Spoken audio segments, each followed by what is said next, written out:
Welcome to 8th class. The first chapter that we will be discussing in 8th class is crop production and management. जैसे कि आप यहाँ देख सकते हैं एक किसान चावल के खेत में कुछ कर रहा है and there are two more farmers who have who are doing something in the farm. आप देख सकते हैं यहाँ पर ही हैज़ एन एग्रीकल्चरल इम्प्लीमेंट, इनके पास भी कुछ है and this person also has something and they are working in a field.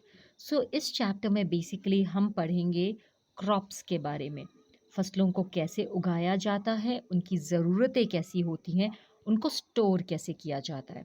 तो आप जैसे कि यहाँ देख रहे हैं, first of all let's talk about what is food और फूड की हमें ज़रूरत क्यों होती है। तो अगर आप यहाँ देखें तो प्लांट्स जो होते हैं वो फोटोसिंथेसिस करके अपना खाना बनाते हैं।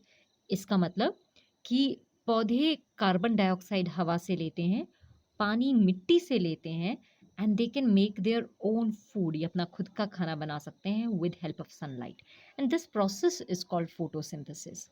एनिमल्स और ह्यूमंस, हम सूरज की रोशनी में बैठकर अपना खाना खुद नहीं बना सकते। व्हेन वी ईट प्लांट्स और वी ईट अदर एनिमल्स, ये हमारा खाना खाने का मेथडोलॉजी है। ये जो फूड हम खाते हैं इसको हम ब्रेक करते हैं इनटू स्मॉलर पार्टिकल्स, इसको हम डाइजेशन कहते हैं।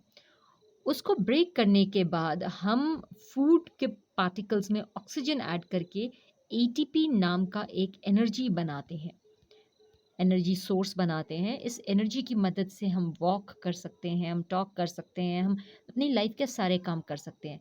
तो converting food into ATP, it is a chemical produced inside our body, is called respiration. इस प्रोसेस को हम कहते हैं रेस्पिरेशन।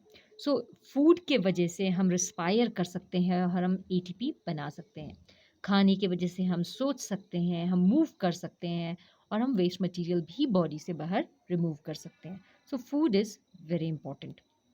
नाउ ये देखिए, these are the different kinds of food that we require in a body. Carrots and beetroots and green vegetables, जिसके वजह से हमारी हाइट लंबी होती है and we become healthier.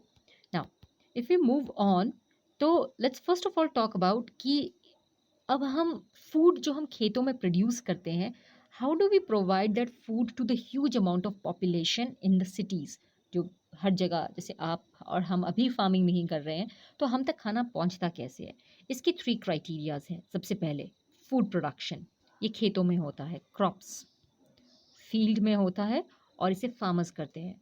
Second, food management, जब फसल तैयार हो जाती है तो उसे धूप में सुखाया जाता है, उसे ट्रांसपोर्ट करके मंडी में भेजा जाता है, वहाँ से शॉप्स में भेजा जाता है जहाँ पर हम उसे खरीदते हैं। This is called food management. And third is food distribution. Shops में किस शॉप से लोगों को कहाँ कहाँ पर किस लेवल पर डिस्ट्रीब्यूट हो खाना, कहाँ कितना खाना मिले, this is called food distribution. And these are the basic 3 requirement of food supply. Now अगर हम आगे बात करें व्हाट इज़ अ क्रॉप, अब स्टार्ट करते हैं बेसिक लेवल से। एक फील्ड में क्या होता है, एक खेत में क्या होता है। अगर हम सबसे पहला पॉइंट पढ़े, crop, what is a crop.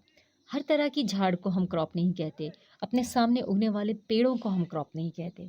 जो प्लांट्स एक ही तरह के होते हैं, the plants that are of same kind, और जिनको हम एक ही जगह पर एक ही टाइम पे ग्रो करते हैं ना large scale, they are called crops. इसको हम क्रॉप कहते हैं। हमारे इंडिया में क्रॉप्स दो तरह के होते हैं। One is called a rabi crop and the other one is called a kharif crop. तो अगर आप यहाँ देखें, रबी क्रॉप की खास बात क्या है, रबी क्रॉप विंटर्स में ग्रो होता है, इट ग्रोज इन विंटर्स, अक्टूबर से मार्च के बीच में। और कॉमन एग्जाम्पल है गेहूँ, वीट, चने की दाल, ग्राम, पी, मटर। खरीफ क्रॉप्स की खास बात क्या होता है, ये रेनी सीजन में ग्रो करता है। इन फसलों को पानी की बहुत ज़रूरत पड़ती है, जैसे कि पैडी, चावल, मेज़, मक्की और कॉटन। सो हमारी कंट्री में हमने क्रॉप्स को 2 पार्ट्स में डिवाइड किया है, रबी क्रॉप एंड खरीफ क्रॉप। तो आप यहाँ पे एग्जाम्पल देख सकते हैं रबी एंड खरीफ क्रॉप्स के। You can see rice is a rabi crop, corn, soybean, sugarcane, potato and cotton. इन सबको पानी की बहुत ज़रूरत पड़ती है, they require a lot of water, therefore they are called kharif crops. अगर हम यहाँ साइड में देखें, इफ़ यू लुक हेयर, तो यहाँ पे आप देखिए wheat, oat, chickpea, it's a kind of एक तरह की दाल होती है, mustard. These are called rabi crops. ये विंटर्स में ग्रो करती हैं और इनको ग्रो होने के लिए लो टेम्परेचर की ज़रूरत पड़ती है, सरसों और आलमंड्स भी। So we have discussed what is a rabi crop and what is a kharif crop. Next point जो हम डिस्कस करेंगे एग्रीकल्चरल प्रैक्टिसेस के बारे में। What are agricultural practices? खेती करने के लिए, फसल उगाने के लिए हमारे कुछ स्टेप्स होते हैं। सबसे पहला स्टेप है सॉइल को प्रिपेयर करना। इसको हम आगे डिटेल में पढ़ेंगे। दूसरा स्टेप, सीड्स को मिट्टी में डालना, sowing of seeds. Next step, उसमें खाद डालना ताकि पौधे को न्यूट्रिएंट मिल सके। इरिगेशन, पौधों को पानी देना। नेक्स्ट स्टेप, पौधों को वीड से बचाना। कभी कभी जब हम फसल उगाते हैं तो आसपास घास उग जाती है और हम घास को रिमूव करें, this is called protection from weeds. फिर फसल को काटना, और फसल कट के जब धूप में सुखाई जाती है तो उसे स्टोर करना ताकि उसमें कीड़े ना लगें और उसमें चूहे ना लगें। So these are called agricultural practices. आज के लिए हम इतना ही करेंगे। Kindly revise your NCERT text books, and कोई प्रॉब्लम हो तो मुझसे व्हाट्सएप पे पूछिएगा। Thank you and have a nice day.